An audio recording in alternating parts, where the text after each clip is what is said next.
Now सबसे पहले हम लोग ऑब्जेक्ट्स में से दो डिफरेंट ऑब्जेक्ट को ड्रॉ करके देखते हैं. लेयर 1 मैंने ऑलरेडी सेलेक्ट की हुई है.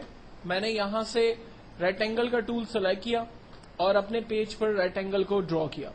जब मैं रेक्टेंगल को ड्रॉ करूंगा तो सॉर्ट ऑफ एक रेंज मुझे यहां पर नजर आ रही है. ठीक है.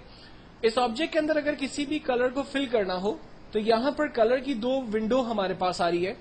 एक फोरग्राउंड कलर यानी ऑब्जेक्ट के अंदर कौन सा कलर फिल करना है वो आप डिसाइड करेंगे, जबकि दूसरा बैकग्राउंड यानी ऑब्जेक्ट के बैकग्राउंड पे क्या कलर होगा. बैकग्राउंड कलर का कॉन्सेप्ट हम लोग आगे डिस्कस करेंगे.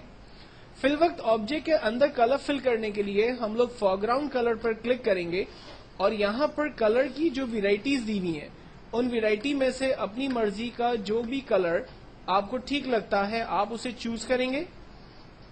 कलर को चूज करने के बाद वो कलर कितना सॉफ्ट या कितना हार्ड होगा वो आप डिफाइन करेंगे और फाइनली ओके करेंगे.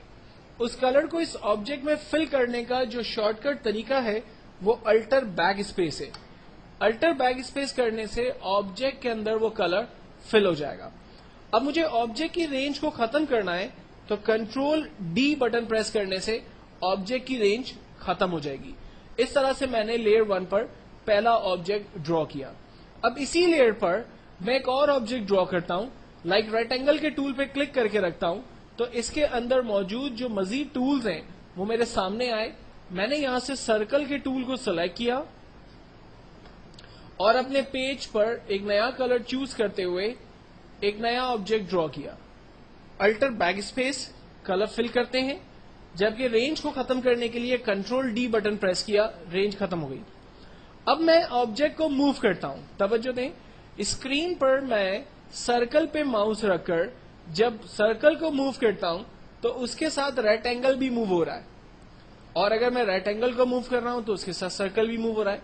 इसकी बेसिक वजह यह है कि ये दोनों ऑब्जेक्ट एक ही लेयर पे क्रिएट हो गए, जो कि मैंने आपसे पहले भी कहा था कि आप फोटोशॉप में हर एक ऑब्जेक्ट को अलग अलग लेयर पे क्रिएट करेंगे.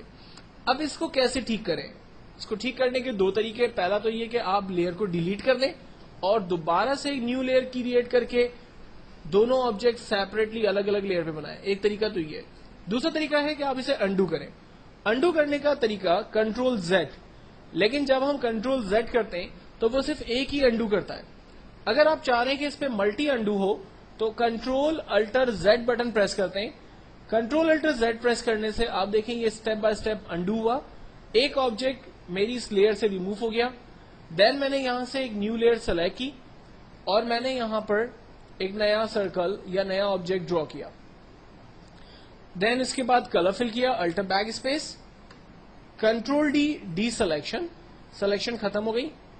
मूव का टूल सेलेक्ट करते हैं. अब देखें सर्कल जो है वो बिल्कुल सेपरेट टूल पर लेयर पर मौजूद है, इसलिए सिर्फ सर्कल मूव कर रहा है, एरो के ऊपर कोई मूवमेंट नहीं हो रही. मैं रेक्टेंगल यानी लेयर 1 को सिलेक्ट करता हूं तो रेक्टेंगल लेयर सेलेक्ट होती है. मैं मूव करता हूं तो सिर्फ रेक्टेंगल लेयर पे मूवमेंट हो रही है, सर्कल लेयर पे कोई फर्क नहीं आ रहा, क्योंकि अब मैंने ये दोनों ऑब्जेक्ट दो अलग अलग लेयर पे क्रिएट किए हैं.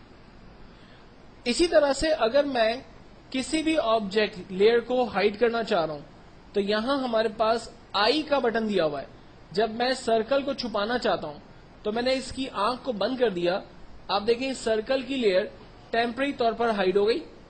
इसे वापस लाना है, मैंने सर्कल की लेयर पे क्लिक किया, ये सर्कल की लेयर वापस आ गई. बिल्कुल इसी तरह से रेक्टेंगल की लेयर को टेम्पररी तौर पर हाइड कर दिया और इस लेयर को वापस इनेबल कर दिया. लेयर का नाम बदलना है तो जहां पर लेयर 1 लिखा हुआ है वहां पर हमने डबल क्लिक किया. फॉर एग्जाम्पल मैंने इसका नाम बॉक्स रख दिया और दूसरी लेयर जिसका नाम लेयर 2 है इस पर डबल क्लिक किया और इसका नाम मैंने सर्कल टाइप कर दिया. तो हम अपनी मर्जी से लेयर्स के नाम को भी चेंज कर सकते हैं. अगर मैं सर्कल की लेयर को मूव करते हुए यानी सर्कल ऑब्जेक्ट को मूव करते हुए रेक्टेंगल के ऊपर ले जाता हूं तो रेक्टेंगल बैकग्राउंड पे पीछे चला गया और सर्कल ऊपर नजर आ रहा है.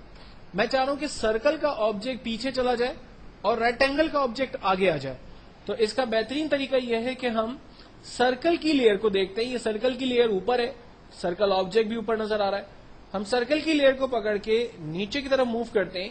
आप देखें सर्कल बैकग्राउंड पे चली गई और रेक्टेंगल ऊपर की तरफ आ गया और वही प्रीव्यू हमें अपने पेज पे भी नजर आ रहा है. یعنی آپ جس بھی لیئر کے ساتھ موومنٹ کریں گے اس لیئر کا آؤٹ پٹ آپ کو یہاں پر نظر آئے گا. جو لیئر ٹاپ پر ہوگی اس لیئر کا آبجیکٹ فرنٹ پہ کلیئر نظر آئے گا, جو لیئر بیک گراؤنڈ پہ چلی جائے گی اس کا آبجیکٹ بیک گراؤنڈ پہ آپ کو یہاں پر نظر آ رہا ہوگا. اگر کسی بھی لیئر کی آپسٹی کو کم کرنا, آپسٹی کہلاتی ہے اس کی برائٹنس. فار ایگزامپل میں یہ اس کے کلرز کو ڈل کرنا چاہتا ہوں, میں چاہتا ہوں کہ پورا آبجیکٹ ہلکا ہو جائے, ٹرانسپیرنسی اس کے اندر آ جائے. تو آپ دیکھیں میں اس آبجیکٹ کو ڈل کر سکتا ہوں, اس کے اندر سارٹ آف ٹرانسپیرنسی آ رہی. جتنی کم آپسٹی ہوگی آبجیکٹ اتنا ڈل نظر آئے گا, جتنی زیادہ ہم آپسٹی کریں گے آبجیکٹ اتنا بہتر طور پہ ہمیں نظر آئے گا. تو آپسٹی ایک بہترین آبجیکٹ جو کہ ٹرانسپیرنسی پرپز کے اندر یوز ہوتی ہے.